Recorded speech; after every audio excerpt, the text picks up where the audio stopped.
हिमाचल के राजभवन में मनाया गया अंतर्राष्ट्रीय योग दिवस। मुख्य अतिथि के रूप में पहुंचे राज्यपाल शिव प्रताप। योग आसनों का अभ्यास कर लोगों को दी शुभकामनाएं। शिमला में नेता प्रतिपक्ष जयराम ठाकुर ने किया पत्रकार वार्ता। कहा, सुक्खू सरकार का रवैया सनातन विरोधी। पावटा साहिब की घटना को बताया लव जिहाद। सिरमौर की भराड़ी पंचायत में बीजेपी ने किया शक्ति प्रदर्शन। विधायक वीना कश्यप ने कांग्रेस को लिया आड़े हाथ। कांग्रेस की योजनाओं को बताया झूठ का पुलिंदा। सोलन में आयोजन राज्य स्तरीय शुलूनी मेला का दूसरा दिन। ऐतिहासिक गठोड़ा नृत्य रहा आकर्षण का केंद्र। और हिमाचल प्रदेश में 2 दिनों के भीतर प्रवेश करेगा मॉनसून। कई जिलों में भारी बारिश को लेकर अलर्ट जारी, ऑरेंज अलर्ट जारी। नमस्कार, स्वागत है आपका। मैं हूं आपके साथ सपना दीपक मदेशिया। बुलेटिन का आगाज करेंगे। शिमला स्थित राजभवन में 11वें अंतर्राष्ट्रीय योग दिवस के उपलक्ष्य में एक योगा अभ्यास कार्यक्रम का आयोजन किया गया। राज्यपाल शिव प्रताप शुक्ल इस अवसर पर मुख्य अतिथि के रूप में उपस्थित रहे और उन्होंने योगासनों का अभ्यास कर प्रदेशवासियों को योग दिवस की शुभकामनाएं दी। राज्यपाल ने योग के महत्व पर प्रकाश डालते हुए कहा कि ये भारत के ऋषि मुनियों की ओर से दिया गया एक अमूल्य उपहार है, जो न केवल शारीरिक बल प्रदान करता है बल्कि मन, आत्मा और चेतना को भी जोड़ता है। राज्यपाल ने कहा कि योग की समस्त परंपरा का मूल शिव में निहित है।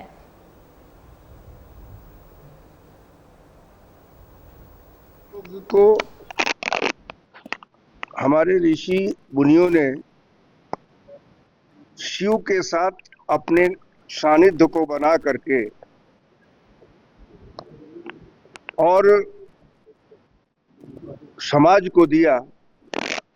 मैं ये मानता हूं कि इधर के संदर्भों में आचार्य पतंजलि ने इसको और विस्तृत किया। अब धीरे धीरे योग अंतरराष्ट्रीय स्तर पर भारत के इस ऋषियों का प्रतिनिधित्व कर रहा है। 21 जून का तिथि तय करने का काम यूएनओ ने तय किया और उसके लिए आग्रह किया था भारत के यशस्वी प्रधानमंत्री श्री नरेंद्र मोदी जी ने। मैं उनको धन्यवाद देता हूं कि पूरे यूएनओ को इस योग की विधा को बता करके और पूरे विश्व को अब इसमें एक जो संदेश मिला है, मैं ये मान करके चलता हूं कि यह केवल अब भारत का विषय नहीं रह गया है, बल्कि योग लोगों के स्वास्थ्य के लिए, लोगों के आध्यात्म के लिए और लोगों के जुड़ाव के लिए। शिमला में नेता प्रतिपक्ष जयराम ठाकुर और राजू बिंदल ने पत्रकार वार्ता का आयोजन किया। इस दौरान उन्होंने सुक्खू सरकार पर आरोप लगाते हुए कहा कि प्रदेश की कांग्रेस सरकार जानबूझकर सनातन विरोधी मानसिकता के साथ काम कर रही है। सीएम सुक्खू ने सत्ता में आते ही 97% हिंदू आबादी वाले राज्यों में हिंदूवादी पार्टी को हराने के बयान की बात कही थी और उसके बाद से हिंदुओं के खिलाफ प्रदेश में एक के बाद एक घटनाएं इस मानसिकता को साबित कर रही है। और वहीं जयराम ठाकुर ने पावटा साहिब की घटना को लव जिहाद का मामला बताया, जहाँ एक हिंदू लड़की की गुमशुदगी के मामले में पुलिस ने एफआईआर दर्ज करने में जानबूझकर देरी की। जयराम ठाकुर ने कहा कि ये कोई पहली घटना नहीं है। चंबा में हुए मनोहर हत्याकांड में भी सरकार ने विपक्ष को मौके पर नहीं जाने दिया। कि जिसके खिलाफ भी जो कुछ भी होता है उसके खिलाफ मामला दर्ज करो। मीडिया कोई चीज लिखती है जो उनको अच्छी नहीं लगती है, मामला दर्ज करो, एफआईआर करो। कोई आदमी सोशल मीडिया में कुछ लिख देता है, टिप्पणी करता है, तो मामला दर्ज करो। और अब की बार ऐसा लगता है कि जैसे उनको एक बहुत बड़ी अपॉर्चुनिटी मिली बड़े नेताओं के खिलाफ एफआईआर करने की, और उसमें 307 में मामला दर्ज किया गया। भारतीय जनता पार्टी का यह मानना है कि सारी चीजें बदले की भावना से की गई है, राजनीतिक प्रतिशोध की भावना से की गई है। कहां सरकार को हिमाचल प्रदेश में काम के लिए लगना चाहिए, विकास के लिए लगना चाहिए, कहां किस सारी चीजों में इस तरह से सरकार उलझ करके रह गई है। श्री रेणुकाजी विधानसभा क्षेत्र के अंतर्गत नोहराधार मंडल की भराड़ी पंचायत में आयोजित बीजेपी के विकसित भारत के अमृतकाल कार्यक्रम में राजनीतिक सरगर्मी को तेज कर दिया है। कार्यक्रम में पच्छाद विधानसभा क्षेत्र की विधायक और बीजेपी नेत्री रीना कश्यप मुख्य अतिथि के रूप में मौजूद रहीं। विधायक रीना कश्यप ने अपने संबोधन में भराड़ी गांव की तारीफ करते हुए कहा कि ये गांव न केवल भौगोलिक दृष्टि से महत्वपूर्ण है बल्कि इसका ऐतिहासिक महत्व भी अत्यधिक है। वहीं विधायक ने कांग्रेस सरकार की नीतियों पर सीधा हमला करते हुए कहा कि चुनाव से पहले जनता को 10 गारंटियों का लालच दिया गया, लेकिन एक भी गारंटी पूरी नहीं हुई। उन्होंने 1500 रुपये महिला सम्मान योजना, गोबर खरीद योजना और बेरोजगारी भत्ता जैसी योजनाओं को झूठ का पुलिंदा बताते हुए जनता के साथ विश्वासघात करार दिया। तो देखिए तस्वीरें आपको दिखा रहे हैं जहां पर रेणुका जी विधानसभा क्षेत्र के अंतर्गत नोहराधार मंडल की भराड़ी पंचायत में आयोजित बीजेपी के विकसित भारत के अमृतकाल कार्यक्रम ने राजनीतिक सरगर्मी को तेज कर दिया है। तो वही कार्यक्रम में पच्छाद विधानसभा क्षेत्र के विधायक और बीजेपी नेत्री रीना कश्यप मुख्य रूप से अतिथि के रूप में मौजूद रही। तो वही विधायक रीना कश्यप ने अपने संबोधन में भराड़ी गाँव की तारीफ करते हुए कहा कि ये गांव न केवल भौगोलिक दृष्टि से महत्वपूर्ण है बल्कि इसका ऐतिहासिक महत्व भी अत्यधिक है। वहीं विधायक ने कांग्रेस सरकार की नीतियों पर सीधा हमला करते हुए कहा कि चुनाव से पहले जनता को 10 गारंटियों का लालच दिया गया, लेकिन एक भी गारंटी पूरी नहीं हुई। उन्होंने 1500 रुपये महिला सम्मान योजना, गोबर खरीद योजना और इसी के साथ साथ बेरोजगार भत्ता जैसी योजनाओं को झूठ का पुलिंदा बताते हुए जनता के साथ विश्वासघात करार दिया है। सिरमौर से ये सीधी तस्वीरें आप तक पहुंचा रहे हैं जहां भराड़ी पंचायत में बीजेपी का शक्ति प्रदर्शन हुआ है और वही विधायक रीना ने कांग्रेस को आड़े हाथों लेते हुए नजर आई। विधायक योजनाओं को झूठ का पुलिंदा जो है विधायक रीना बताते हुए नजर आई हैं। तो सिरमौर से ये तस्वीरें आपको दिखा रहे हैं जहां श्री रेणुकाजी विधानसभा क्षेत्र के अंतर्गत नोहराधार मंडल की भराड़ी पंचायत में आयोजित बीजेपी के विकसित भारत के अमृतकाल कार्यक्रम की राजनीतिक सरगर्मी को तेज कर दिया है। तो वही कार्यक्रम में पच्छाद विधानसभा क्षेत्र के विधायक और बीजेपी नेत्री रीना कश्यप मुख्य रूप से अतिथि के रूप में मौजूद रही। कार्यक्रम है संकल्प से सिद्धि तक। मैं कहना चाहूँगी ये कार्यक्रम नौराधार मंडल में भराड़ी गांव में आयोजित किया गया और यहाँ पर बहुत ही अच्छी संख्या में लोग उपस्थित थे और इस विषय को लेकर कि माननीय प्रधानमंत्री जी के जो 11 साल में जो उन्होंने जनहित के लिए जो कार्य किए हैं और बड़े बड़े फैसले जो हमारे भारत के लिए किए गए हैं उनके विषय में आज यहाँ पर चर्चा हुई। और मैं कहना चाहूँगी कि समाज का कोई भी ऐसा वर्ग जिन्होंने बहुत सी ऐसी योजनाएं हैं जिसका लाभ ना उठाया हो, हर वर्ग, चाहे वो महिला वर्ग हो, किसान वर्ग हो, चाहे वो युवा वर्ग हो, कर्मचारी वर्ग हो, सभी वर्गों के लिए अनेकों योजनाएं हैं जिसका लाभ हर वर्गों ने उठाया है और बहुत से ऐतिहासिक फैसले हमारे भारतवर्ष के लिए हुए हैं। आज इसमें इस विषय को लेकर बहुत सी चर्चा हुई है और मैं कहना चाहूँगी माननीय प्रधानमंत्री जी का बहुत बहुत धन्यवाद करना चाहूँगी जो अभी कुछ दिन पहले हिमाचल प्रदेश के लिए एक बहुत बड़ा तोहफा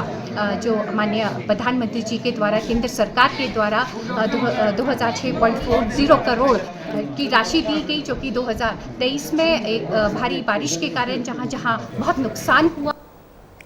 और राज्य स्तरीय शूलिनी मेले के आज दूसरे दिन ठोडा नृत्य मुख्य आकर्षण का केंद्र बना। प्रदेश के सिरमौर, शिमला जिला सहित कुल 6 ठोडा दलों ने इस राज्य स्तरीय ठोडा प्रतियोगिता में भाग लिया। इसके अलावा बच्चों की कई प्रतियोगिताएं भी आयोजित कराएंगे। इस बीच आपको बता दें, उपायुक्त मनमोहन शर्मा ने बताया कि कौरव पांडवों के समय से खेले जाने वाला ठोडा खेल आज लोगों के लिए मुख्य आकर्षण का केंद्र रहा। उन्होंने बताया है कि इस तरह के पौराणिक खेलों को जीवंत रखा जाना चाहिए ताकि नई पीढ़ी को इसकी जानकारी मिल सके।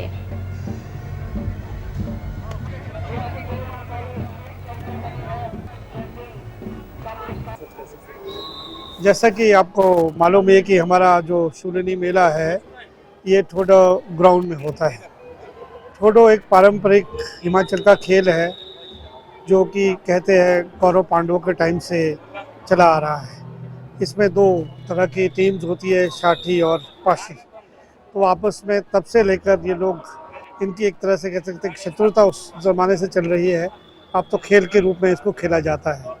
तो इस बार भी हमने पुरानी परंपराओं को कंटिन्यू करते हुए 6 सांस्कृतिक ठोडा दल मंगाए हैं। शिमला, सिरमौर के क्षेत्र से है और हम ये भी प्रयत्न कर रहे हैं कि सोलन ज़िला में जो, क्योंकि ये खेल अब लोग नहीं खेल रहे हैं, लुप्त हो चुका है, इसको दोबारा से किस तरह से रिवाइव किया जाए ताकि सोलन में भी कुछ ठोडा दल बन सकें। और ख़ासकर जो ऐसे आयोजन है जब हमारे देवी देवताओं के मेले होते हैं उस समय पर ठोडा खेलना शुभ माना जाता है। हिमाचल प्रदेश में मानसून प्रवेश होने जा रहा है। 2 दिन से यहां पर प्री मानसून की बौछारें पड़ रही थी और अब 2-3 दिनों में प्रदेश में मानसून प्रवेश करेगा। मानसून के प्रवेश करते ही प्रदेश में 21 से 25 जून तक अधिकतर हिस्सों में भारी बारिश की संभावना मौसम विभाग ने जताई है।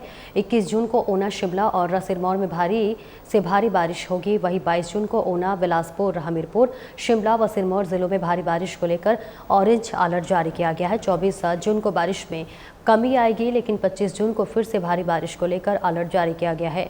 मौसम विभाग ने इस बार मानसून से सामान्य से ज़्यादा बारिश होने की आशंका जताई है। ऐसे में इस बार फिर से बरसात हिमाचल प्रदेश में कहर बरपा सकती है।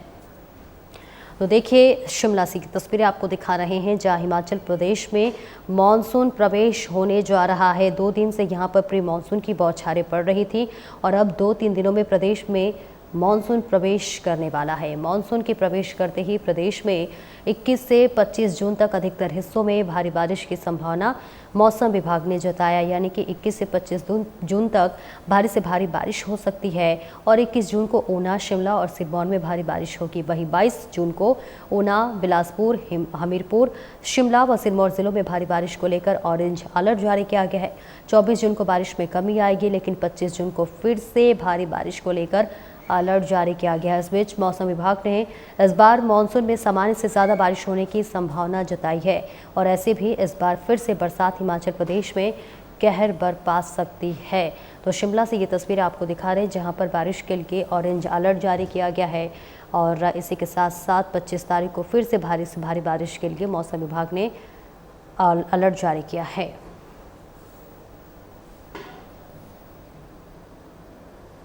हिमाचल प्रदेश में अगर हम मानसून की बात करें तो हमारा अगले 2 से 3 दिनों के बीच में मानसून जो है हिमाचल प्रदेश में पहुंचने वाला है और अगले 3 दिनों के अंदर अंदर हिमाचल प्रदेश के अधिकांश हिस्सों को ये कवर करेगा। देखिए, जैसे ये मानसून जो है हिमाचल प्रदेश में एंटर करेगा, जिसके प्रभाव से जो है हिमाचल प्रदेश में मुख्य रूप से 21 जून से लेकर के 25 जून तक जो है हमें अनेक स्थानों पर हल्के से मध्यम स्तर तक की बारिश मुख्य रूप से निचले मैदानी इलाकों में और मध्यवर्ती इलाकों में लगातार रुक रुक कर देखने को मिलती रहेगी। वहीं पे अगर हम भारी बारिश की बात करें तो हमारा जो ऊना, बिलासपुर और हमीरपुर ज़िला है, इन ज़िलों में मुख्य रूप से हमें 21 तारीख से लेकर के 25 तारीख तक भारी बारिश जो है लगभग हर एक दिन हमें कहीं ना कहीं देखने को मिलती रहेगी। और वहीं पे अगर हम शिमला ज़िले की बात करें या सिरमौर ज़िले की बात करें तो इन ज़िलों में 21 तारीख, 22 तारीख और उसके बाद 25 जून को भारी बारिश हमें देखने को मिलेगी। फिलहाल इस बुलेटिन में इतना ही। नमस्कार।